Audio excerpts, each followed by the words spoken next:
Maybe. Hey, good evening, everyone. It is Yang Yan Zhao. I am back again. Looks like we are live on YouTube and X, and I've still been screwing up Rumble. So one of these days I'll get that to work. Today, extra special guest. We have Ralts Bloodthorne, author of the Behold Humanity series and master of Reddit. I wouldn't go that far. So thanks for coming on. First time to Not a have you on the problem. channel. Not a problem. Thanks So for having me. So, one of the things that really interested me in your story is you have written copious novels. I believe Behold Humanity series is up to 14 books, which you started on Reddit. Yes. I think the Star Wars crow quote of a wretched hive of scum and villainy accurately describes Reddit. So, how did you manage to turn anything on Reddit positive? Um, I was looking for something to do. COVID had just started. I got COVID in December of 2019 because Ooh. I live in Kansas, and Kansas is where it hit the U.S. first. And I got it in December. Merry Hmm. Christmas. And afterwards, I was noticing everybody was looking for something to do. And a friend of mine said, "Hey, you should check out /HFY." I'm like, okay. And I started reading stuff, and I'm like, you know what? I've got that old Pathok story on my hard drive. I should post it there. And I posted it. And then I was like, you know what? I should do this writing challenge. This is about elves. And that led to Born Whole. And then I just started writing. I mean, that day I wrote like 4 chapters, and I went to bed. I got up and I wrote 4 more. And I just started writing, and it was just flowing out of me. We're talking stream of consciousness. The entire series is stream of consciousness. I might have a vague idea where we're going, but that's about it. The majority of it is stream. Actually, pretty much everything is stream of consciousness. Uh, by the time COVID was in full gear and the lockdowns were happening, I was writing 4 chapters a day. My wife was encouraging me to. Oh God, I got hit by lightning. That was funny. I was literally in the front room, and there was a bad storm, bad Kansas storm. And Kansas lightning storms are fun because they just roll in and throw lightning everywhere and roll back out, like a wizard did it. Mm-hmm. And I'm in the front room, and everything goes blue, and I can taste blue, and I can feel everything shaking, and the light fades, and my daughters are sitting on the couch, and my oldest one yells, "Mom, Dad got hit by lightning!" I mean, at the top of her lungs. It left a big streak in the TV. It blew out my monitor. It cracked the window. It cracked the windows because it arced through the house. And Wow. that's always been the comedic thing. And I just kept writing and writing and writing, and it's like a compulsion. I talked to my tech, and she's like, "Well, is it a compulsion that hurts anybody?" I'm like, "No, people really enjoy it." She goes, "You know what? Just go with it." And I've just been writing steadily. I don't go to anywhere else on Reddit. I go to Hmm. HFY, and I hit submit post, and I sit down, I close my eyes, take a couple deep breaths, and 80% of the time I'll open my eyes and I'll have just submitted a chapter. I have no recollection of writing it 80% of the time. Wow. And I told my tech, and she's like, "You know what, with everything else going on with you, I think we're good." He said it's not hurting anybody. It's making people happy. It makes me happy. It's not, damaging my quality of life. So just be happy with it. So Yeah. I I mean, don't you're go not. anywhere else on Reddit. Huh. And so, how have you found the feedback, or do you even look at posts I look at on your feedback. I story? started looking at the feedback. I was like 20 or 30 chapters in before I was like, "Oh crap, that's right. People can leave comments." I'm like, "Oh, nobody left any comments." I figured nobody left any comments because there's people writing, and there's people. I knew it was Reddit, and Reddit has its superstars. Hmm. I just knew about Reddit secondhand. Reddit has its superstars, and Reddit has the people that everybody reads their post. I had no idea it had taken off. Hmm. I had no idea people were loving it, and I read it, and I was like, "This is kind of cool. They really appreciate that I'm doing it." And I'll tell you one thing: the first year of COVID, I mean, when the lockdowns were in full swing, And they're trying to claim it wasn't like that. But remember when you weren't allowed to leave your house? Oh yeah. And they had cops looking for people that were leaving the house. Oh Like I said, I really? live in, yeah, not here in Kansas. Kansas didn't give a shit. Oh I mean, there were people who didn't leave. There were people who didn't leave their house, and I spent time. Well, first I had a job where I was doing security at a place. I'm still under NDA for that, but and then I moved out to Kansas, and that's when and all that good stuff. And I would deliver groceries, and I'd use a UV sterilizer on them, and and I would be like, hey, you can leave a message for me. I'll come pick up stuff at your house, and I'll take it to another address. But I get the right to inspect it. 'Cause I'm thinking I'm not going to be busted for smuggling something. And mhm. the cops knew what I was doing because they'd see me, they'd wave at me. And I'd go to like the food bank and load up the back of my truck and, then deliver it, UV sterilize it, knock on the door, and then I'd leave and I'd come back and I'd type. And I saw something that there was a lot of people saying the only reason they were getting up that day, the only reason they were getting out of bed was they didn't want to miss out on the story. They didn't want to miss out on what was going on. And, so I started Damn. really paying attention to the comments. And I was telling people, look, just keep going. A lot of people have forgotten just how lonely people got Oh yeah. and just how people they couldn't go to work, they couldn't go to the gym, they couldn't go see their friends, they couldn't see their family. And I kept writing because it stuck in my head, that hey, and you can, to this day, you can look back in the comments on the first couple hundred chapters and see people talking about how this is why they got up in the morning. Hmm. This is why they keep getting up, and this, and I'm like, what, I'm going to keep writing all through COVID, no matter how long this lasts. I promise you, I'm not going to abandon you. And I promised them I wouldn't abandon them, and that I'd finish the series. And I did. I finished the series, but I read comments all the time, and I gave people encouragement of, you can make it. It can't last forever. There's no way it can last forever. Nothing Yeah. you're going through can last forever. It's got to change. And it did eventually. And now everybody pretends like, oh, we never arrested people for going to the park. Now they're telling us that. It's like, oh, we've got you on video. Well, that doesn't Yeah. count. But yeah, I read the comments because first of all, I couldn't believe people liked it as much as they did. I mean, the first one I checked had like 150 comments, and and a lot of people expected me in the comments for the first couple hundred chapters to, if they figured something out, if they figured out what was going to happen, some plot reveal, that I'd change it. And it dawned on me that a lot of movies and TV shows and writers do that. They get Mhm. mad if the fans figure it out. And I would read the comments. I'd be so thrilled. I'd see somebody go, oh, this is going to happen. I know it is. And I'd be like, yeah, it's so obvious. And I was so thrilled about how happy people were that they were right. And then I didn't betray them. I didn't turn around and go, ha ha, you're so stupid. Look, this that I pulled out of my ass. I didn't do that to them. And they were, and so yeah, I do read the comments. I still read the comments. Hmm. Yeah, it seems to me as an author, you would almost want that. Now, of course, you don't necessarily want your ending spoiled, but the fact that you have readers who, they're not like casually reading the book, like skimming through No, it. They're no, clearly sitting down there and thinking about what you're writing. To me, that seems like it's almost the greatest compliment you could get. it is. I have got people who, they know about everything in the series. I mean, some of these people know more than I consciously know. Hang on just a second. Yeah. And they're all they love the series. They love the series. They love the sayings. They love the characterizations. They love the characters. And it's really, really, really something else to get almost instant feedback. I mean, I'll post a chapter, Mhm. and within a couple hours, I've got 50 comments, and everything from talking over what happened to what they think what's going to happen to playing bingo. It's gone on long enough. We've got a bingo card now.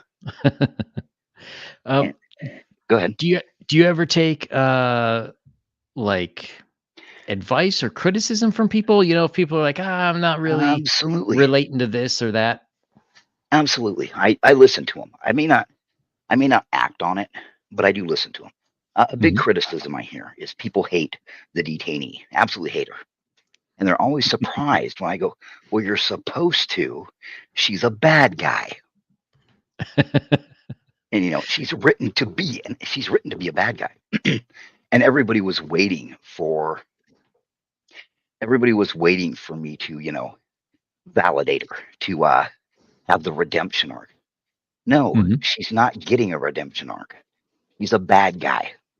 And she's the kind of bad guy that wakes up in the morning and goes, "It's good to be me."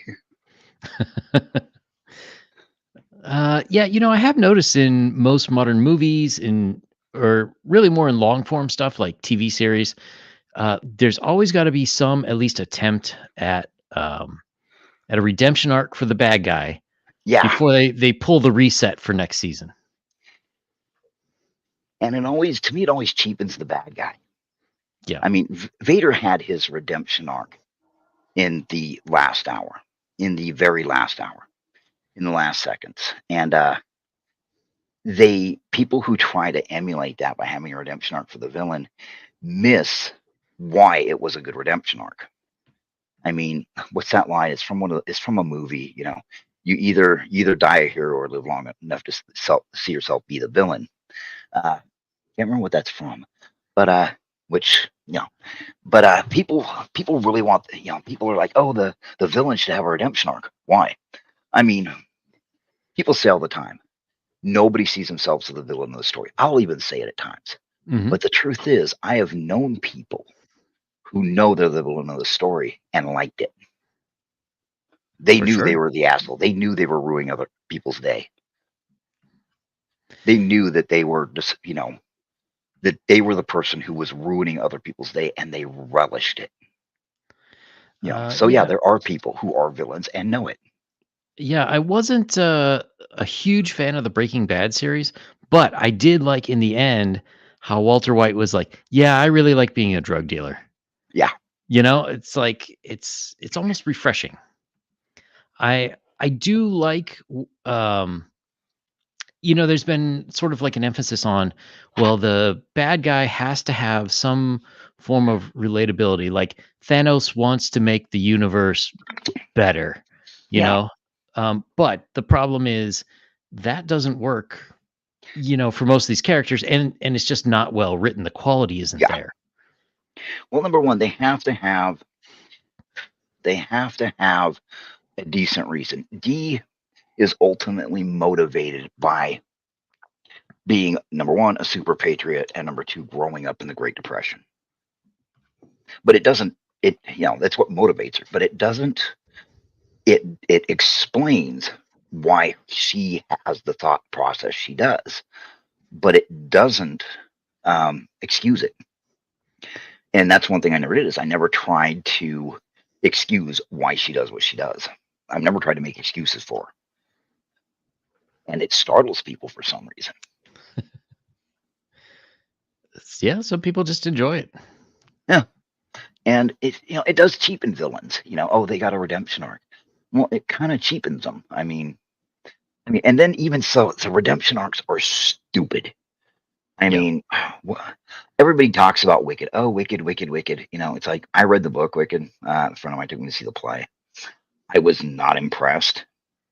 And then, Cruella was the way she was because, dogs killed her mother. She literally skins puppies and makes fur coats out of them. You don't get to redeem her. And it's just, stop redeeming. And I found out by reading the comments is because she's a female character, Hmm. everybody expected me to redeem her, to show that, oh, she can't do anything wrong. And it's like, no, no, no. She does do things wrong. She's a horrible, evil bitch.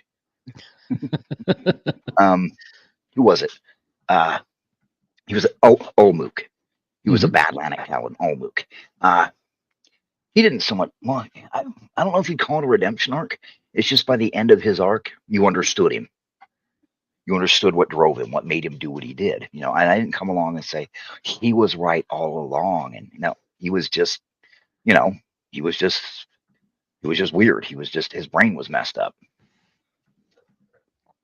And people are startled by, not giving these people redemption arcs. And Mhm. And a lot of people in the comments are like, thank you for not doing it. Thank you for not giving in to what everybody else does and give them a redemption arc because Dee's an overpowered, terrible bitch anyway. Why would I give her a redemption arc? She's got everything else. I think one of the problems is like everything has become pretty homogenized, like on a very corporate level.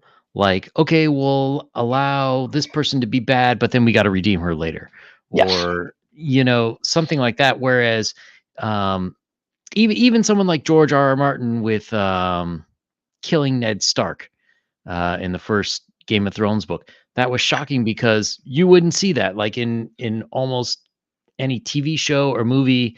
Like he would just be in prison and eventually rescued or something. Uh, Um, I I read the first Game of Thrones book mhm. back when it first came out. God, how many years ago was it? And Forever. I read that and I was like, oh fuck, because he kills Ned Stark for the stupidest fucking reason. Just to Yeah. show. And I could tell it was him going, "Oh, see, nobody's safe." And I'm like, "Yeah." I was like, "I'm not impressed." And you know, it's just, It it's did just, I shock didn't. people though. Yeah, it did shock him, but it shocks people when I run up behind him with a taser. Yeah, it doesn't. Just It's because true. you shock somebody doesn't mean it's good. I mean, let's look at it from an interesting point of view. This guy is a king, right? Mhm. And one of his biggest loyalists, he puts to death for really no good reason. I mean, you look at the reasoning, and it's dumber than shit. Yeah. And what did he just tell his entire nobility? What did he just tell Uh, them? that they're worthless, basically. Yeah, Uh, if I will kill there's you no if my loyalty. son wants. Yeah, if my son wants me to, I'll kill you because it will amuse him because he didn't get the dog he wanted. I'll kill you and in front of your family. So Yep. why? Why support him? I mean, let's face it. In medieval times, you had to be. The biggest thing is you had to be careful to make sure that you know your nobility didn't kill you. Yeah, I mean the whole ancient world, up through the Middle Ages at least, the whole idea of relationships, and being interconnected in that way was one of the most important that you had to Yeah, learn. That's why you couldn't kill guests. yeah. You couldn't kill guests. That's why you'd if somebody came to your house and you had dinner with them, it wouldn't matter if you hated that motherfucker. It didn't matter how badly you hated him. You didn't touch him. You gave him every single perk of being at your house, and because they had to have trust, and that's one thing about modern people don't get that Yep. is modern people really don't get that the big question they had to ask themselves back then is, I can do it, but should I? What are the repercussions? What are the consequences of this action? And you don't see any real. That's why I quit reading A Song of Ice and Fire, because there were no real consequences in there for people that should have gotten it. I Yeah. mean, and I've studied history, and I studied history, amusingly enough, made me to play D&D. And there's no king that could have acted like that, and any of them that did, I think there was a king of England that acted like that, and his nobility grabbed him and they shoved a red hot poker up his ass. Yep. That's exactly what would happen. I mean, those emperors of Rome that were going on murder sprees, they didn't last too long either. No, and yet this whole thing is predicated. And I'm sorry, I watched some of the interviews with him, and what really got me was when fat ass fat Gandalf goes, "Well, Tolkien really didn't understand war like I do." Motherfucker, you dodged the draft, and Tolkien went to go avoid Vietnam, and Tolkien went to World War One. And No, he was no, in the Psalm. and he was in the Psalm. I mean, sit your fat ass down. And it's like, oh, what about Oregon's tax? Shut the hell up. Nobody cares about Oregon's tax plan. Uh, yeah, some of those arguments were not so persuasive. But speaking of getting consequences, um, slightly different topic, but with George Okay. R. R. Martin, it's been, I don't know, 15, 20 years since the last book came Has out it in really the. been that long? Yeah, it's been long. It's been very long. Holy shit.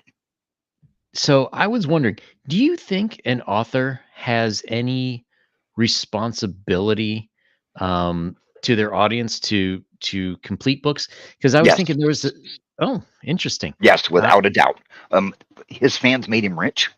mhm. His fans got him a TV show. His fans got him an HBO cable show. His fans have paid for his obviously well-stocked refrigerator. His fans have paid for everything. And how does he repay them? How does he repay his loyal fans who bought all his books and watch his movies? By saying, fuck you, I'm not finishing this book. And if he had typed a page a day, no, not even a page. If he typed a paragraph a day, he would have been done with it. And I'm going to tell you something. I was stressing over what might happen with the end of First Contact, with Behold Humanity. I was stressed. This was like 400 chapters into it. Mhm. And I was sitting there stressed, and my wife looks at me and she goes, honey, you used to be a marathon runner. I was like, yeah. She goes, what's the rule of marathons? I was like, you cross the finish line even if you got to crawl. And she goes, writing this is a marathon. Your fans aren't going to care if you face plant at the end. If you crawl across the finish line on your face, they're not going to care. What's going to matter is if you bring them over the finish line, even if it's a shitty ending, even if they don't like the ending, you just got to finish it. And so Yep. that immediately lifted all the stress off me. All I had to do was Interesting. finish it. And see, that's what you won't do. He's all like, oh, it won't live up to the hype. It won't live up to the hype. Well, not putting out the book is worse. It's Yeah. worse. And I Yeah. think that he knows it. And frankly, seeing him waddle around talking shit about Papa Tolkien and talking shit about other authors, talking shit about the independent presses, and talking all his mad shit. Look, fat boy. Look, fat Gandalf, take your fucked up dumbass hat and hit the bricks. Why don't you write a book, huh? Why don't you go finish that book? Well, he has been writing books, just not that one. Yeah. Mm. You know, yeah, it was interesting to me because this was several years ago. I saw a YouTube thing where he was at some sort of, I don't know if it was Comic-Con or something like that. And some fan was giving him shit about, like, hey, when's the next book coming out? And Neil Gaiman was there. And Neil Gaiman was like, he doesn't owe you anything. You don't own him. Eat And a to me, dick, Neil. Because yeah, I'm sorry. He does owe it to you. He does owe it to you because you supported his series. I cannot stand so many of my fellow authors, and I know this is going to sound shitty, but I'm going to praise the person. I'm going to ask them. I can't stand so many of them. Like, I don't owe you anything. I'm sorry if I supported the first 2 books of your series, and you're able to buy that nice car, and you're able to pay your fucking rent. Mhm. You work for me. You owe me. Finish it. At least finish it, or at least have the goddamn self-respect and the respect for your audience to go, I can't do this. I'm not going to do it. I'm not doing it. I'm just not going to do it. Sorry, guys.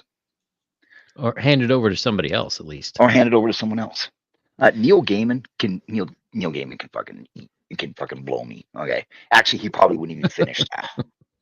You know, he doesn't owe you anything. Yeah, he kind of does. He kind of owes. He may not owe that individual anything, but he owes his fan base, and that's what a lot of creators have forgotten.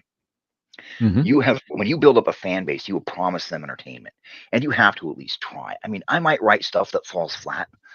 I know it's probably happened. There's been chapters that weren't that popular. There's been decisions that came out of my subconscious because, like I said, I write in fugue state, so I have very little control over it. And it's stream of consciousness. So even if I am conscious, I'm watching words appear on the screen as I'm typing. It's really strange, and it's really weird. And I have grown an audience by promising them that I will do, not that I will entertain them, not that I will write the perfect story, but I will try to entertain them to the best of my ability. It may not work. It may fall flat, but I will try. And I owe them that, because if I've said, okay, I'm going to write this series, please stick with me. Please buy my books, buy my t-shirts, buy my Exactly. stickers, go on my ride at Universal Studios, watch my HBO series, please support me. I have agreed with the fans that if they support me, I will do this. And the attitude of creators, from movies to books to TV shows, is, I don't owe you anything. Well, what about when we supported you? What about when we were Exactly. there all those years? Yeah, I mean, and if you think about it too, if you made the argument as an author, like, "Hey, guys, why don't you read this book? It's part of a story, and, I'm never gonna finish it, but this part is really cool. Like, how many sales do you think you're gonna get?" If you're making the argument, "Look, Quite a few, buy this probably. part now, and I'm gonna come out with more until this whole story's done, and it's gonna be awesome." Yeah. If I came up and said, "Hey, I've got a little bit of the story stuck in my head. I don't know if this is ever going to matter, but you guys mind reading this?" Uh, I think that my fans will trust me, because I have proven to them that if I say this has no beginning, no end, this is just a chunk, they'd probably read it just for the amusement, just to see where my brain went. But I think it would sell well. Oh, I think it would sell pretty good. I think it might not sell. I mean, I put it up on Reddit. It'd probably have a couple thousand views in a day. Hmm. That's one thing that startled me, is I was talking with another creator about views, and they were like, "Well, how many views do you get?" They said, "You get like 1,000, 1,500 upvotes in like a week." I'm like, "Yeah." I said, "I've never really looked at the metrics, and I'd never really paid. I just knew that there was symbols at the bottom of the at the bottom of it. I never really paid attention." And they were like, "Okay, so that's been out for 5 hours. Take a look at the metrics. How many people have read it?" And I'm like, 11,000 people. Damn. And they were just silent. And I'm like, "What?" And they're like, "I hate you so much." Have you ever considered getting a publishing deal with, like a, No, I don't know, Penguin, Random no, House, whatever? no, no. Early on during COVID, a lot of publishing companies were reaching out to people that were writing stuff on Reddit and Wattpad and Royal Road and everywhere else, trying to find somebody who could produce prolifically and quickly. And their theory was, because everybody was trapped in their houses, they would be able to put this out. And I already knew a little bit about publishing before. I wrote tabletop role playing games. I had a publisher. I had my own independent publishing house for a while, and I folded Oh, that because holy shit, I hated it. And the thing is that they told me is they would make me wait 6 months to a year between publishing books. And then I was like, "Well, how much do I get per book?" And they're like, "Oh, well, we don't want to discuss that. You'll get what? royalties based on this amount of units moved." I was like, "Well, how many books are in a unit?" "Well, we don't want to discuss that until," I was like, "So let me get this straight. At the most, I'm going to get a penny, maybe a tenth of a cent for every book you sell. And you get everything else." "Well, we do distribution." I was like, "Jeff Bezos will do it distribution for me. He only takes 60%. Yep. "Well, we'll work with you." I'm like, "You won't have to pay for editors." What am I paying you for here?" "Well, you're paying us for editors and covers." I'm like, "Well, do I get a choice in what the editor says?" "Well, no, you have to follow our editor's instructions. You have to follow our sensitivity reader's instructions. You have to follow our sensitivity editor's instructions. You have to follow this person's instructions. No, you don't get to choose the cover." How would you go fuck yourself? Because all I'm seeing is I'm providing something that you're gambling. You're gambling, hoping it'll make your company millions of dollars. And what I'm going to get out of it is nothing. Yep. And they're like, "Well, I'm like, no, no, you know what? I'm the quack dealer. You're the whore in this. And you know what?" And I looked at him and said, "Number one, your hair is mussed up. You've changed your shirt at least once before coming on here. You've got a low-cut blouse. Your tits aren't that impressive because they're New England fried egg tits. And you're not even a midget. I'm fucking offended and hung up on her. I mean, I was offended because they weren't offering me anything I hadn't heard before. Mm-hmm. And, old Jeff, Jeff Bezos, guy who runs Amazon, put up Kindle, he may not care. He may sleep on a big stack of money. But you know what? He's kicked me down a couple bucks. He doesn't tell me I can't have this. I can't have this part in it. He hasn't told me to rewrite that part. He hasn't told me to change any characters or motivations. He hasn't told me what to do. You want to know what the first thing they wanted me to do with Behold Humanity? What's that? They wanted me to reveal that it was all. Oh, what is that? Where they have the player stats and the game stats in the novel? Lit RPG. Oh, yeah. They wanted me to turn it into a lit RPG. Why? I don't know. They wanted me to take it all off Reddit. And then they wanted 6 to 18 months between each book. What? Yep. No. I mean, if And you could write it no. your speed, there's no reason to wait 16 to 18 months. No, why should I? Why should I wait that long? I mean, let's face it. They would have come up with what, 3, maybe 4. Okay, COVID was 2019, end of 2019, so 4 years. Okay, 8 books. If they released every 6 months, it would be 8 books. Damn. I'm ahead of them. I've got the cover for 15 is being done right now. Wow. So I'm ahead of them. So I'm kind of curious. Stuff just magically comes out of your brain into the computer. Yes. Why sci-fi? What is about sci-fi that really draws you in and makes you want to write in that world as opposed to like a more fantasy? I don't know. But now that you've asked, my brain's kicked up some stuff. Sci-fi has stagnated.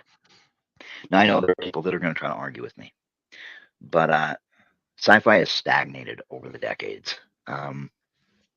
We've gone from terraforming Venus and finding floating continents on Jupiter to, modern sci-fi. Mm-hmm. There's no wonder in it anymore. And even then the technology, only reaches a certain point. I mean, this stuff I write, okay, I stole the C+ cannon from Saberhagen. Do you want to know how long ago he came up with the C+ cannon? I've never seen anybody else use it when the idea of it is so damn simple. You want to know how long ago he came up with it? Yeah, how long ago? The early 60s. Huh. A C+ cannon is a mass driver that fires a ferrous shell, probably lead wrapped with steel, the size of a boxcar, with a hyperdrive engine strapped to it. Cool. And it skips in and out of real space, and every time it drops out of real space, it readjusts its targeting and keeps going. So when it comes out of hyperspace into real space, it bypasses their shields, bypasses their armor, and comes out straight up inside their hull. This is such a basic concept that the thought of any sci-fi universe that has small hyperdrives not using this has bugged me. Why can't you? Why aren't superstar destroyers firing cannons that have shells the size of an X-wing body that have a hyperdrive strapped to them? Why not? Why aren't they doing that? If the Holdo maneuver worked, which was the dumbest thing I've seen in my life, why doesn't it work? Why don't they do that? I mean, cost effectiveness, massive cost effectiveness. Range, for sure. Your range is ridiculous. No longer are you waiting 20, 30 minutes or an hour for your weapons to hit. They're hitting within seconds. Hell, they're hitting as soon as you pull the trigger if it's close enough. And look at Star Trek. The replicator is in every damn starship cabin. The replicator. Mm-hmm. That was such a profound piece of technology that it bugged me that you never saw it. And it was all, well, you can't do dilithium crystals. Well, let me get this straight. They can't do dilithium crystals, but it can do energy to matter for fine china. Do you know what fine china consists of? quartz, feldspar, and clay and some other stuff, kaolin. It's pretty complex. Molecularly, it's pretty complex. And it can't make a fucking crystal. That's bizarre. But when they need weapons, do the red shirts run from the nearest replicator? No, they've got to fight their way to the armory. That's a good point. Why aren't they I running never to the nearest thought about that. replicator? And see, my brain has worked like this all my life. Why? And when I started writing, my brain has been taking that and just running with it. I mean, have my fans pointed out stuff that you could do with the tech that I missed or I don't do? Absolutely, and I love it. I absolutely love it because it means they're engaged in the series. It means they're thinking Mhm. about it. And I think sci-fi is stagnated, and I guess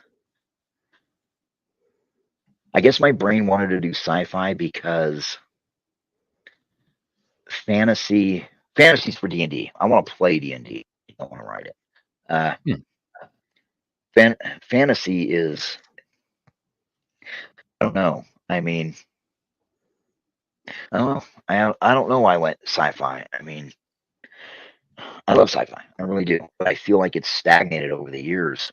Yeah. I've had people complain that they can't get into the series. They complain early on in the series they can't get into the series because Warhammer 40K, Star Wars, Star Trek, that's all civilian grade LARPer stuff to play with. That's stuff to play around with.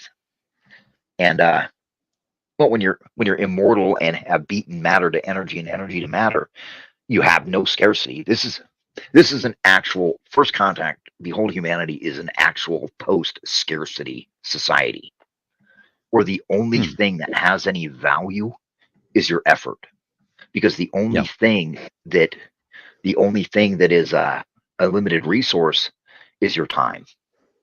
That's it. That's the only thing that's a limited resource is your time. That That's makes why sense. consent matters so much. But I don't know. I don't know why my brain chose sci-fi. It just did. I wonder if I've posited one of the reasons why sci-fi has become so boring is because so many sci-fi things have become normal. Androids, well, we see people with cochlear implants. You're using your iPhone to download Mm-hmm. whatever. It's kind of like that. I've come to the conclusion that we live in that dystopian future just without the cool Oh, haircuts and clothes. it's the worst. It's the worst cyberpunk dystopia ever. Yes. It really is. I go to the VA for my injuries, and there's quite a few people there that are missing limbs, Mhm. and they've got their cybernetic limbs, and my God, those things are cool. And I mean, this one woman I know, I sat there and talked to her for hours. She lost her leg in an IED, and Ooh. she was all talking about somebody was just coming out and they're like, yeah, I got this new leg and it sucks. And this is a couple years back, and she's like, look, I'm going to give you an address. You go talk to this guy. You give him my name, and he'll fix your leg up. And he's like, what? He goes, well, right now your leg, most of the software is shit. If you get this, your leg will work a lot better and it'll feel more natural. And she's like, but you didn't hear it from me. And I'm like, oh my God, she's sending him to a Ripper Doc. That's true. She always wore this shirt that said, I'm on my last leg. I always thought that was so cool. It's actually what made me talk to her, because to have that sense of humor. But I think you're Yeah, for right. sure. People have a hard time imagining what's going to come tomorrow, much less what's in the future. But me, I feel like we got ripped off. Yeah. I feel like we're being ripped off. Like, this is a terrible fucking dystopia, because for everything they give you, they take three things away. Yep. I'm old enough that I was around for bulletin board systems before the internet. And I'm telling you, the internet of the early 2000s, late 90s was a completely different beast than the one it is now. Oh yeah. It was a completely different beast. And I think that the internet back then would probably cause most people to have heart attacks. That's true. Pretty much anything went back then. You were really Yeah. only limited by your download speeds. Yeah. And what you were willing to put up with and where you were willing to go. Yep. I mean, if you didn't get goatsy at least once in a week, you probably were staying to the normie sites. That's true. If you didn't get rickrolled at least once a week, you just weren't clicking on stuff. I mean, well, Google suicide. You take something, you take a random phrase, you translate it to Japanese, back to English, back to Japanese, back to English, back to Japanese, and then you hit I feel lucky. And you would get the worst shit. Yeah, I don't even know where you go. I mean, I guess the Brave search engine's okay, but nothing like what you used to get. Brave has an AI now. Oh. And it used to be, remember when you could type in a random phrase and hit and click on the images and it would present you with all kinds of shit. Mm-hmm. The last 6 months or so, you're lucky to get a half page to a page of returns. And even then, most of it isn't shit you're looking for. They've killed the search engines. Yep. And I was around when you had to use operators and you had to fucking talk to it like you were talking to HAL 9000. Actually, not even that good, you know. You'd have to be like, image, fantasy, quote, sword and sorcery, unquote, fighter, mage, and you have to type in a bunch of stuff and hit return. Google's biggest draw, where Google won, is you could talk to Google and ask it for an image like it was a person. And they stole that from the one with the Ask Jeeves. Yes, yes.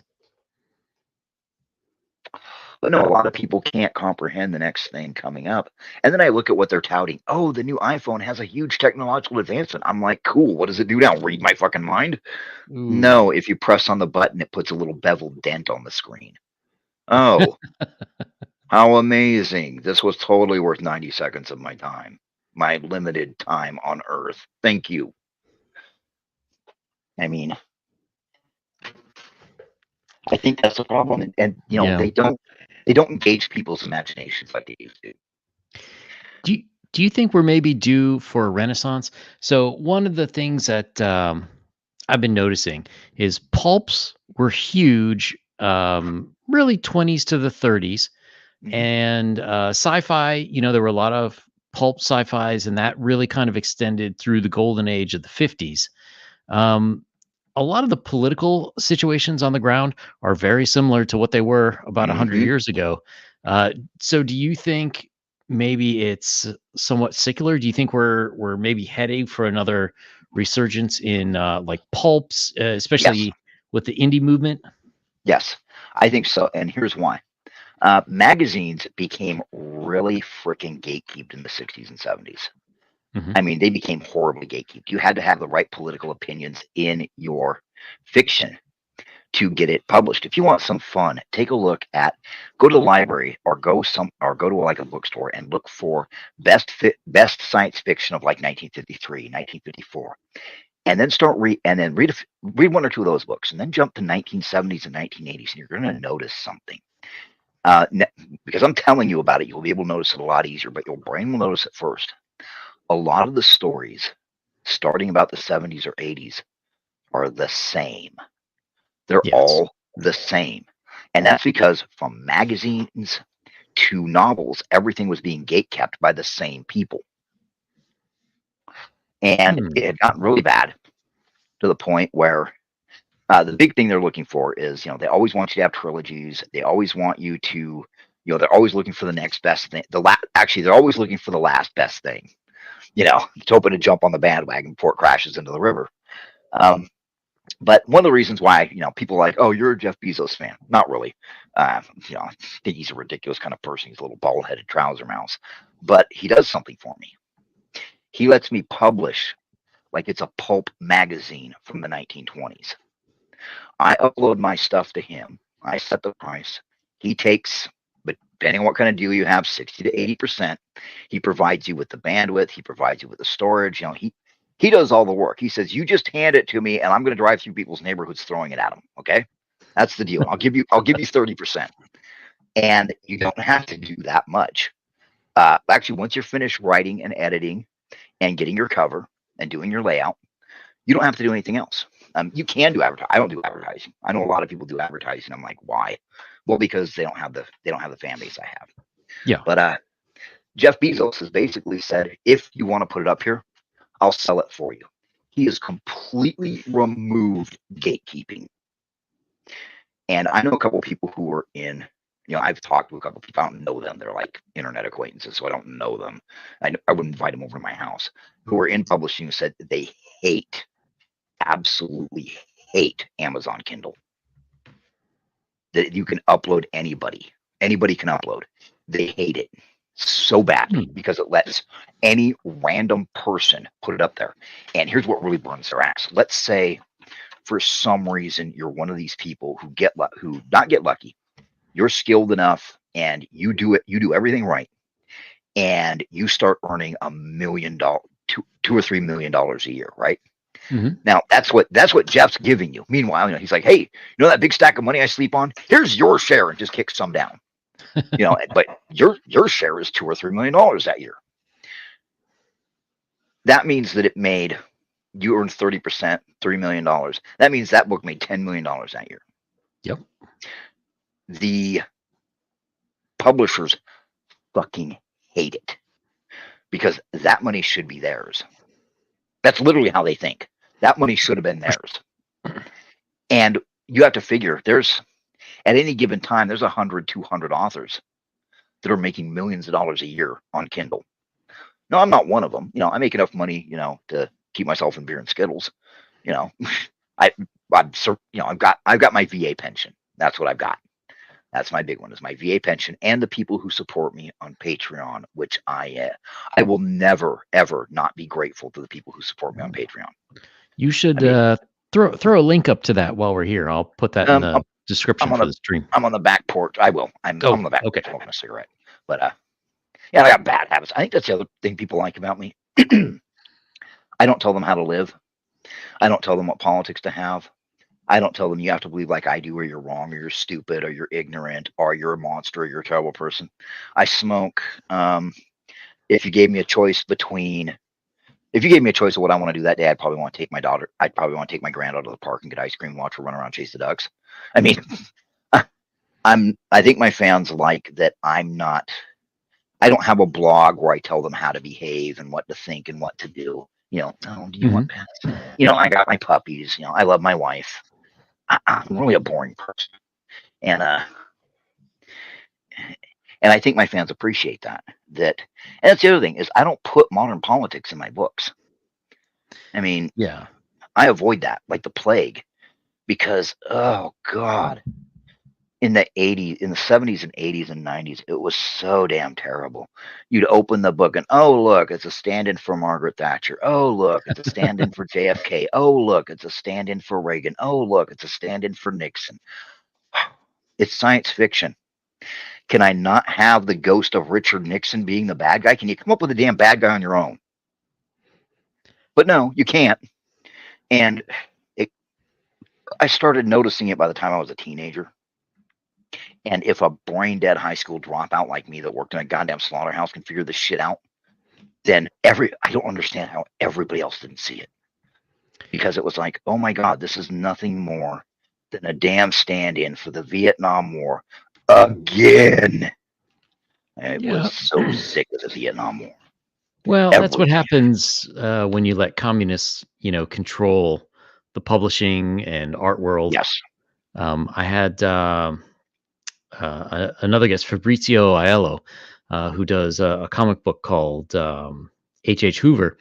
And we were talking about like how, modern art is terrible. And once communists got in control of the universities and all the boards that give awards for arts, that's when you start getting, like a dot on a canvas. Yes. Or even the worst, the blank canvas. Ugh. I hate that stuff.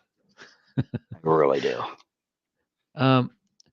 So switching gears a little bit, you are currently the DM for I believe it's a Sunday game, right? Yes. On Jay Shiro Finney's channel. How did you get into a tabletop role-playing game, and what has kept you there all these years? I got into a tabletop role-playing game. I think it was like 1980, and I'd broken my leg. Big surprise, I'm an 80s kid. I broke my leg doing something I shouldn't have. I don't remember if it was taking a dare from my brother and jumping out a third story window, if that's what did it, or was it wrecking on the motorbike that we built? And yeah, me and my brothers. This is how safety there were.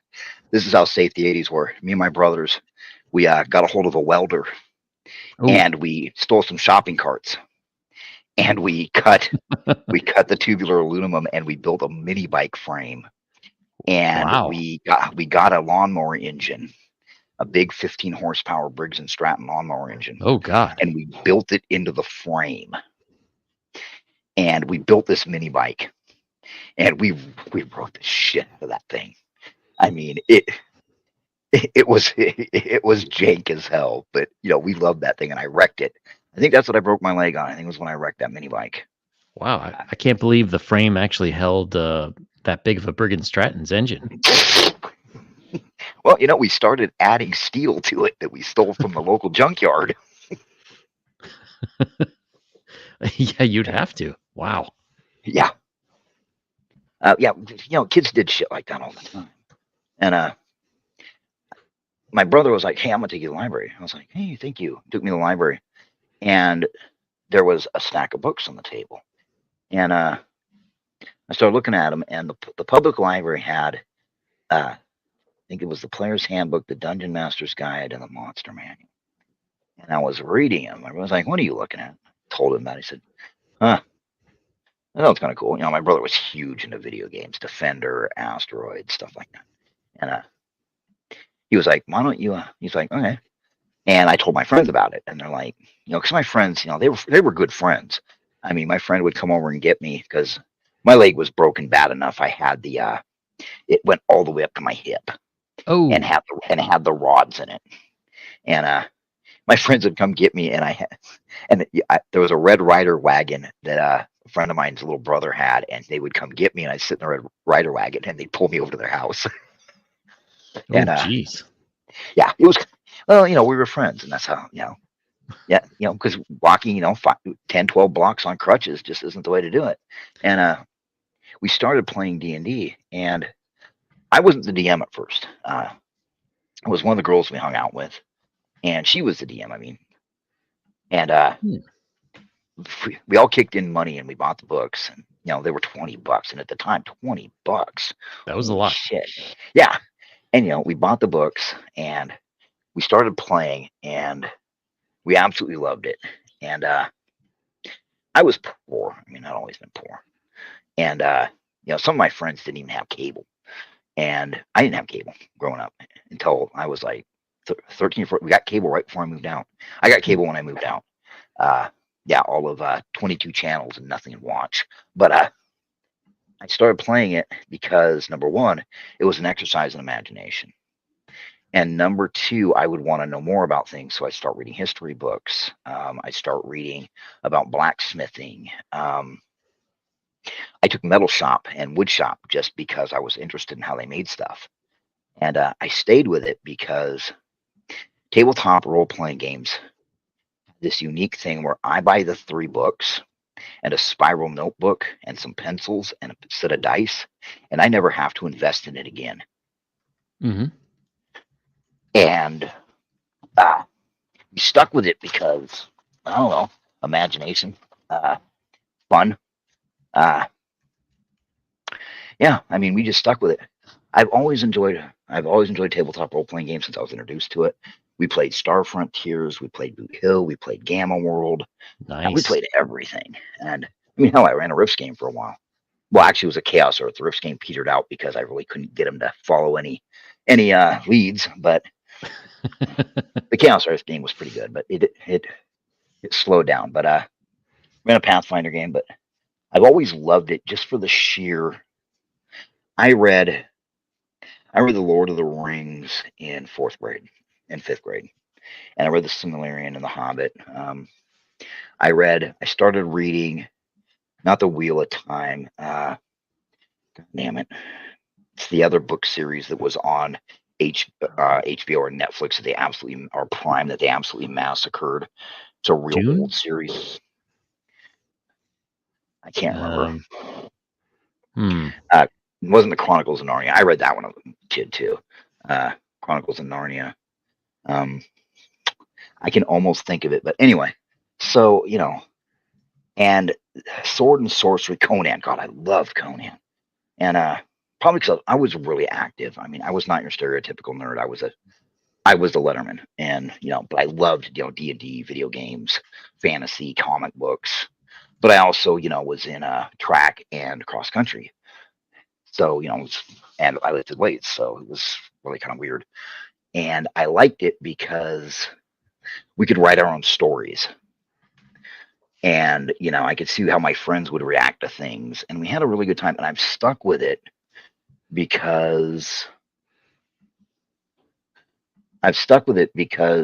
it still fires the imagination, and it's presenting a story where I let the players write the majority of the story. Mm-hmm, mm-hmm. And I don't have to. But yeah, I've always liked role playing games. I mean, to the point where I actually wrote them. Very cool. Yeah, I wrote. I was one of the earliest. I was one of the earliest writers for Die 20, for the Die 20 system. To the point where, Really? yeah, I received the Die 20, the SRD. I received it before it went public. I had to sign NDAs and shit, and I was one of the people. I wasn't the one that put out the creature collection. I didn't work on that, but the guys that were working on it, I did talk to them a lot. But I put out a book before Gen Con the year it released, that Die 20 released. Oh, that's awesome. Have you ever thought about going back into that, or you've had enough? I do now and then. I think I could get back into this, and then I start laughing and go, no, I quit. I quit because I quit not because of the players, not because of my customers. My customers were really good. I quit because of my publisher. And I quit because a lot of the other creators, I hate to talk shit about people, but a lot of the other creators were the most judgmental, holier than thou motherfuckers I had ever met. I mean, I said this once on Issue Stream. Some of the loudest voices that are like, I've been in tabletop publishing for 20 years. I'm like, motherfucker, I remember you used to beat off the fucking anime porn. Don't come in here acting like you're better than everybody else. I actually brought that up to one of them on Twitter in a private message. Ouch. I just sent him a message of, you're really talking a lot of smack on people need to, catch themselves and everything when you used to jerk off. And I know for a fact you told us and bragged about it on oh God, I can't remember what it's called now. It was point-to-point chat rooms. Yeah, the chance or IRC. Yes, used IRC. You mentioned on IRC more than once that you jerked off to bestiality porn. Oof. So how about you just take a step back and get off people's asses?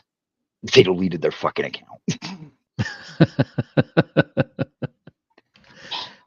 Too bad you didn't know to screen capture that back then. I don't screen capture. It was enough. It was enough to tell them, I remember who you are.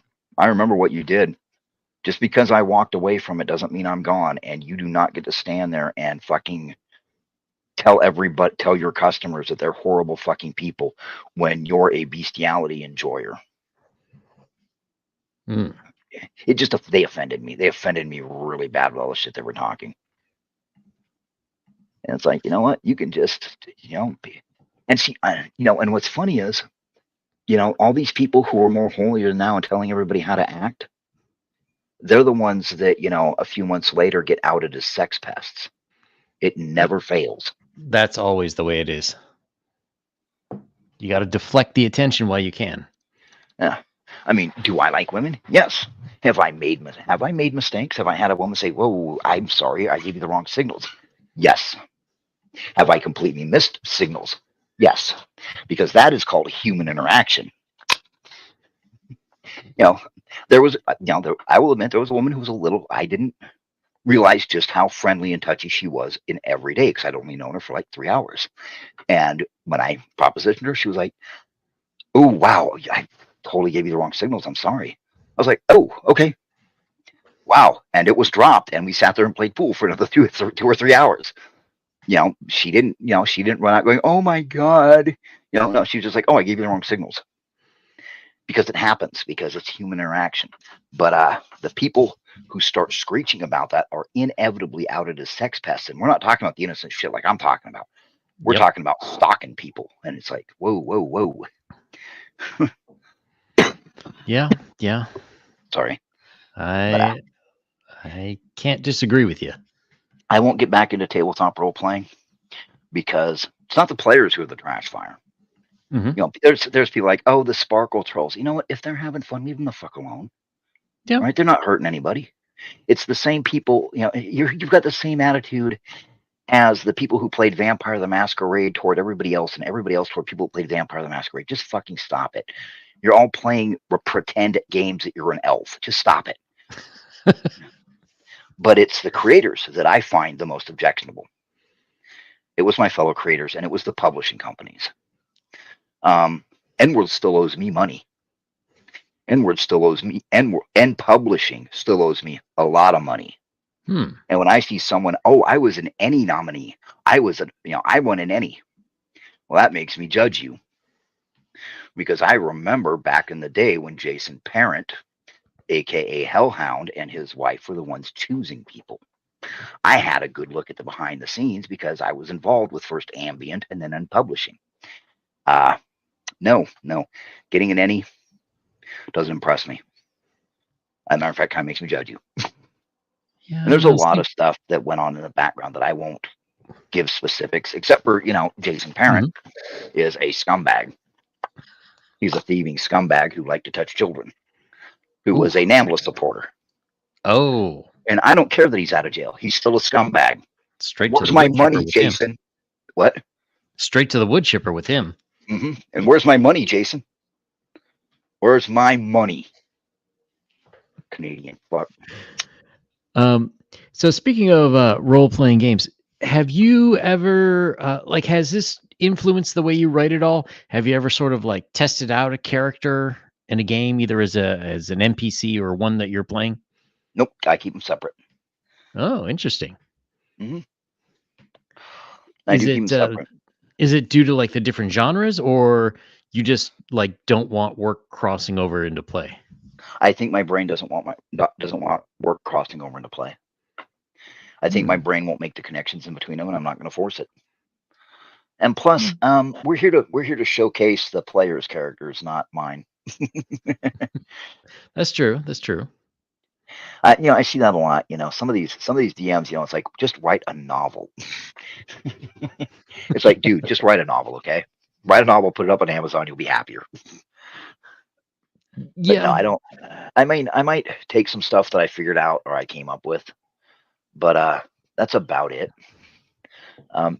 If you want to have if you're running a fantasy game, I can't help but stress to look into how early civilizations formed and why.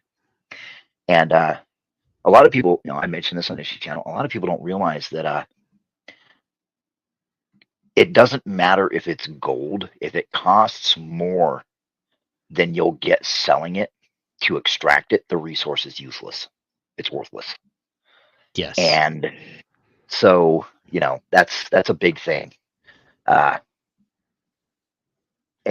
look into how early civilizations formed and why they formed where they did, and looked into why they came up with their modes of dress, and why they came up with what they wore, and take a look at their real technological level. Too many people think that medieval man was ignorant dipshits living in dung houses, and that's not true. The medieval time, life was fucking hard, and you lived and died in childbirth or got an infection, but the life, people were able to achieve contentment, which is the goal. Well, part of it too is just very different values. Yes. I remember reading a story about a knight in Serbia who was fighting the Turks, and his horse broke his leg. He stopped in the middle of the battle to pray to God to fix his horse's leg so he could go and kill the Turks. And apparently God did. And the night continued on. So they were on point with their spiritual game, whereas Yes. right now that seems to have almost zero value for most of, let's say, People the have replaced industrialized world. religion with other things, Yeah, and exactly. they're just as big as a zealot as you know. I see no difference between a woke scold and a church lady of the '80s who screeched at me for playing D&D. I see no difference. Well, There is no difference between them. No, there is. The church lady didn't follow me home because my dad would come out with a shotgun. yeah. Well, the woke scold is still probably chewing you out for playing D&D the wrong way. The wrong way. And there's no difference. The mean girls in high school are now the running Twitter mobs. Yep. The assholes in high school are the ones running Twitter mobs. People who were bullied relentlessly get online and bully other people relentlessly. It hasn't changed. They've just replaced religion with other things. Yeah. Yeah. No. Well, I've always said it's like in some ways it's similar to addiction. Like if you got somebody who's hooked on drugs or alcohol, like you can't just break that addiction. You got to get them Mhm. addicted to something else, which is why, Christianity has worked so well for a long Mhm. time, or going to the gym, Mhm. because it's, or perhaps writing novels on Reddit. Yeah. Yeah. I mean, I used to be a drinker a long time ago. I used to drink a bottle of Wild Turkey Night. Ooh, man. Yeah, I went cold turkey. That was stupid. That was the dumbest thing I ever did. Uh, but avoiding that addiction. There are times when I've actually wanted to drink and I've sat down and written instead because I'd rather write, Nice. I'd rather write 4,000 words than pick up the bottle. And the temptations never left me. And the worst part is I liked the taste. And they would tell you, oh, drinking doesn't solve your problems. And I would reply with, yeah, but it lets me forget about them for an hour or so. And I drank to sleep. I drank so I could sleep. Mm-hmm. And it was a thing. It was a thing. It was something I did. We all have the stuff we did that we're embarrassed of. I'm embarrassed by the fact I was drunk. It's a good thing you got that hyper liver. Yeah, I've Hyperactive got a liver. hyperactive liver, hyperactive kidneys, and let me just. And actually, it made it so it chewed through the alcohol. I just chewed through the booze. I mean, I could nurse that bottle all fucking day and not be drunk, which made me think I was invulnerable, like an idiot. Well, we're all young That's at all. some point. Yeah, that's also why. And somebody else pointed out that my stories have a lot of paragons in them. They have a lot of people who rise up to the challenges, and some people say that they don't have any faults. I've had people say that Daxon didn't have any faults. Like, Daxon doesn't have any fucking faults. Are you kidding me? Legion doesn't have any faults. Really? Smartass Legion doesn't have any faults, And it blows me away because I am sick to death of the everyman. I'm tired of him. I'm tired of the everyman. I'm tired of the sad sack of shit who somehow fails upward. I don't see myself in these people. Mm-hmm. I always tried to. I have a rule. Every day I try to learn something. If it's just one thing, if it's just one little tiny thing, I try every day to learn something.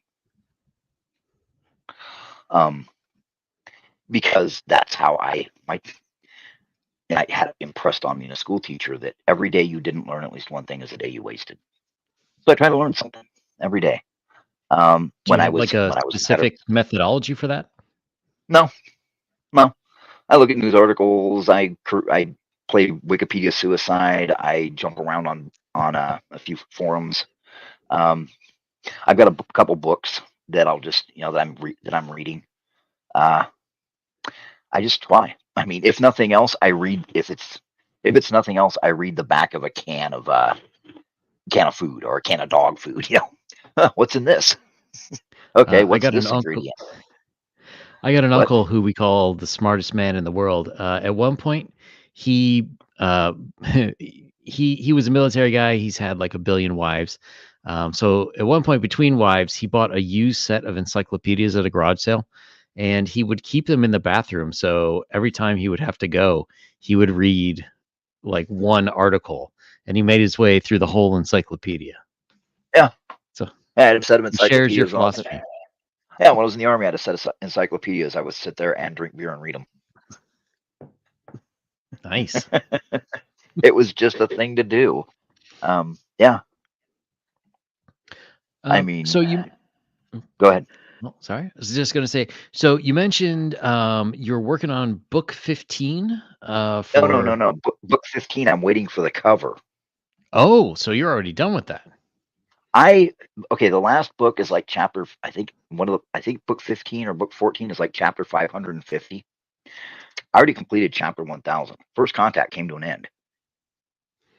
And then I wrote Damn. Dark Ages, and that's like 50 chapters. That's a whole book by itself. And I just wrote chapter 73 of Nova Wars, which is the sequel. So yeah, I'm just waiting on covers because I've got an excellent artist and I don't rush him. Mm-hmm.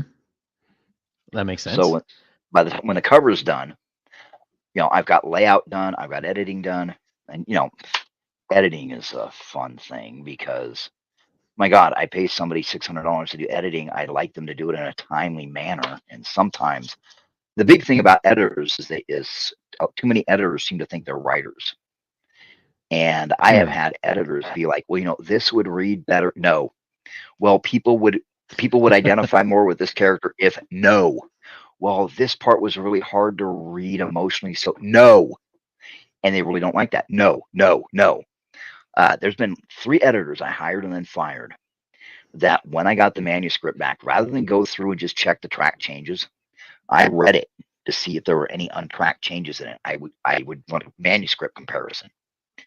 I have found where they have inserted entire dialogue scenes. Damn. Or completely changed it. Yeah, one of Wow. them wrote where Dreams of Something More, gave a lecture about how communism is great and Atlantic talent should adopt communism. What? Yep. And the Oh, worst thing is they turned off track changes when they wrote this. that's not right. They knew what they were doing. So yeah, I mean, the whole thing is written. I mean, that's what I mean. I have that on some of the book things state that the entire series is written and is coming out once editing and cover art is finished. This series, the rough drafts are done. And people are startled because a lot of people don't want to pick up a book series and get halfway through it and find that the author is fucked off to La La Land. Mm-hmm. I mean, how many people I quit going to writer Twitter and I quit going to writer boards. They have this thing where if your first book doesn't sell good and you always plan a trilogy, but if the first book doesn't sell well, you should just abandon it. Don't even bother. It's the sunk cost fallacy. It's like, you asshole. If you're going to write the trilogy, write the damn trilogy. Because who knows? You might have 3 or 4 trilogies out there that didn't sell well. And then finally you write something that gets all kind of attention. And guess what people do? They look to see what else you've written and they buy it. Exactly. Well, not only that, but talking with a lot of indie comics creators, it's hard to get buzz, and sometimes it's the cost either in terms of time or just flat out cash. Where if you're an unknown, people are going to wait and see the reviews, and Yeah. then when you release the second one, if the first one got good reviews, then they say, okay, well, I'll buy the first and the second one again together. I am really lucky because I have a dedicated fan base that I hope I'm right and I've earned their trust. And they already, when they buy the books, they know what they're getting. To them, it's Mhm. just they don't have to log onto Royal Road or they don't have to, search Reddit. And they don't have to, Yes. click the links on Reddit. To them, it's worth the money to have Kindle Unlimited or to just buy the book on their Kindle so they don't have to go to Reddit. And they don't have to go online and page through it and see all the ads and slow down their computer. And most of my sales are my fan base, and I love them for it. I mean, I really do. I really love it. But I've been getting people who've never read my stuff before who have been like, "Where's this? Where have I been that I missed this?" Well, yeah, especially, when they see you've published a bazillion books by now. Yeah, Normally that would be like 30 years worth of normal author yeah, writing. 14, and most people who have as many books as I do out usually write like 10,000, 12,000 words for a book, and then you look and see, oh my God, it's 120 to 150,000 words. You Hmm. know, well, the first one, the Behold Humanity / First Contact, when I was done, weighed in at 3.1 million words. Damn. So at 130,000 a piece, I'm looking at 24, 25 books. And that's before we get into Dark Ages or Nova Wars. That's pretty impressive. And it all just came flowing out. And I've had 3 notes. One was a sticky note that had the 3 names of the precursor species. My granddaughter drew on it, and then it vanished. I don't remember what the other note was. And the last was a circular temporal battle where events kept replaying, that I drew the events and then drew arrows with numbers, different colors and numbers next to them to show the progression as the chapter went on. And I have no recollection of drawing that. So, okay. I've kind of been wondering, you sort of you write things where it seems like your mind is split. Your body's writing and you're reading what you're writing while you're typing. Do you find yourself Sometimes. doing do you find yourself doing other activities like that? Like you're chopping wood or Yes. Since I was a kid. baking or something? Yeah? Since I was a kid, yeah. Wow. Yeah, since I was a kid, I could. I've always been able to do one thing and think about something else, or think about 2 things at the same time. Which isn't Wow. easy. No, it is not. And I've always got another track that keeps track of what's going on around me. So I've got like 3 tracks running in my head. I have whatever I'm doing right now, and then whatever I'm considering. It's no different than a woman knitting and gossiping at the same time. Sure. And then I've got another track that keeps track of everything around me. And so it's weird. What the lightning bolt kind of supercharged that, you would say? Maybe made it so the writing flowed out faster. It was because I was writing before the lightning bolt hit. And I got hit again last Memorial Day.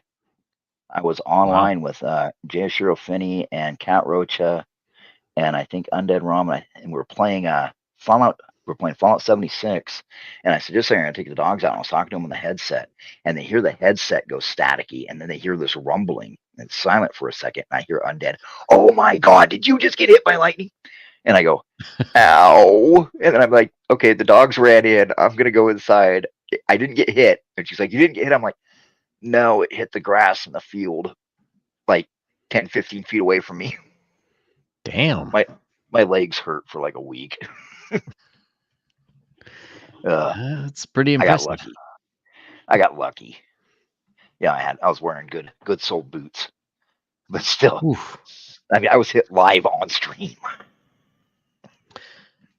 Man, I hope that show got good ratings. I hope so too. But the whole ow. It's got to be a best of episode right there. But yeah, well, because you're like, "Do you need to go to the hospital?" I'm like, "No, I'm fine." Well, I know you have a show, in about 40 minutes over on Ishii's channel. Yes, I do. Is it the J. Shiro Finney channel, or is it the It's the Jayashiro Finney channel. Okay. It's angry Gen Xers bitch about everything. Yes. I love that. Just bitch. But this was a lot of fun. Yeah, thanks for coming. I appreciate it. I wish I could answer more questions about writing, because people are always like, "How do you come up with your characters?" And I'm like, "I don't know." "How do you come up with all this?" "I don't know." "How do you come up with the aliens?" "I don't know." Well, somewhere in your subconscious, at least, there's got to be something that's like churning there while you're not actively thinking about it. The subconscious mind is amazing. You have most people don't realize, but you have an entirely separate brain in there running thoughts, emotions, desires, reflexes, all underneath your conscious mind. It's all there. It's running right this second. You're not aware of it. And then underneath that, there's another one. That one's running your heartbeat, your respiration, your pupil dilation, how you see. I mean, the human brain, I mentioned in the book, in one of the books, that the human brain is a bunch of random things thrown together that all hate each other, but they hate you more. Yep. The human brain is amazing. I mean, if you're a sci-fi writer and you want to write about psychic abilities, or you just want to take a look, go in there and look at like PET scans and CAT scans, and I mean PET scans where they're awake and talking, or watch how the brain lights up in the different areas or various stimulus. Oh yeah. And it should inspire you. I mean, it's like, wow, the whole thing of, we only use 10% of our brain. That is not true. Nah. Now, if you only use 10% of your brain, you'd be a drooling vegetable. Exactly. We use a lot of our brain, and watching, you watch the brain fire on PET scans and stuff, and it's amazing. And somehow or another, we ended up with consciousness out of it. Yeah, the body is quite amazing, and how we interact with the world. And I don't know, it's interesting when you get into like different subcultures and different ways of exercise and mental activities and all the other stuff you can do. If you really want to see something freaky, look at everything your brain does for you to catch a ball somebody's thrown. And you'll be like, how? And then you'll see why most animals, if you throw something at them, they just get hit by it. Yep. Our brains have some weird wiring. And a lot of people don't know that our brains are really weird. Yeah. I always wondered if it was from our monkeys flinging poo ancestor days. If that was like the impotence for the hand-eye coordination. From what I've read, it's because of a drought. We had to get down out of the trees, and we were a little better than apes, but we had an ancestor with a mutation that tilted the pelvis, so we could walk better on the ground, because monkeys don't walk very well, and they don't like to walk. They don't walk very well, and our pelvis was tilted, and we started eating brains, and that had a lot more nutrients. But if you look at the primates, we are the only ones that are designed to throw the way we are. Yes. And I think that those two mutations changed everything, because suddenly we had to do a monkey just looks for food in a certain way. He's got his pre-programmed how he looks for food. A cheetah the same way. But we had to go from being like monkeys to we had to become not just a persistence predator, but an ambush predator, a prediction predator. At the same time, we had to evolve about 4 different predation styles, and I think it really changed the way our brains worked, because the ones who couldn't died. And that left us with the people with the tilted hips, the people with the shoulders, and it's a constant meme in my story. 8,000 years ago, was it 40,000 years ago, when all the other animals were getting bigger fangs and thicker hides and more powerful claws, a human picked up a rock and threw it at the nearest deer and bashed its brain out and yelled, "Fuck your evolutionary arms race. This is my planet now." And the universe made that everyone's problem. Because that's what happened. Much. We could throw rocks. Yep. Well, that, and we could outlast almost any creature in a long distance race. Because we can eat and drink on the move. No other animal can. They all have to stop. Interesting. I never thought about that before. Yeah, think about it. We're the only ones that can eat on the move. We're the only ones that can really urinate on the move. All the other animals have to stop. We can just turn, and as a long distance runner, you can just turn around and piss if you have to. And I'll tell you, if you're heading for gold and you've got to take a dump, you'll just do it while you're running. Oh, I mean, that famous picture of that woman who has feces and urine and period blood running down her legs, and she looks like she's absolutely miserable. We know what? All that washed off, the gold medal she won is forever. How That's true. far That's true. are you willing to go? How far are you going to go for victory? You know what? She washed off. She went home and took a shower, but she has a gold medal. And she set the world record. She was an impressive athlete, and she started her period during a run, didn't care. Her body went, we're dying, so she pooped herself. She didn't care. She kept running. She peed herself. She didn't care. She kept running. She took gold, set a world record. I mean, you got to admire that. That's how dedication. far will you go? And you've got to ask that. How dedicated are your characters? Too many novels I read, people have no determination. They have no drive. Things just happen to them. And I hate that. Yes, I would agree. That's one of my big problems with with a lot of movies, especially these days. Like, this I'm thinking like Rogue One comes to mind. Even though I generally kind of like that movie, the problem with the main character is she's just dragged everywhere for the first act. I watched it and forgot about it. That's how little it means. I can tell you that my older brother was practically jumping up and down when we went to see Star Wars at the drive-in during the Death Star scenes. I can remember how those look. Name a movie that you can remember scenes from and who was there and what they were doing in the last 10 years. Ooh, name a that's pretty scene. tough. Yeah, I'd have to. Yeah. Well, maybe Infinity Wars or something like that. That would be the only one. Furiosa. Not Furiosa, Yeah, but Mad Max Fury Road. I haven't seen Furiosa. Mad Max Fury Road. That was some amazing visuals and a decent story. But I should let you go because this has ran on for quite a while. Yeah, well, thanks for coming. No problem. Thanks for having me. Everyone, Thursday evening, I have Hermione Ginger. I know her. Well, I don't know her. I read her stuff. Well, she will be on. We're going to be talking about D&D writing campaigns. Friday, 7 o'clock, I have John's Longbox coming on. We're going to talk about comics and his campaign that's currently running.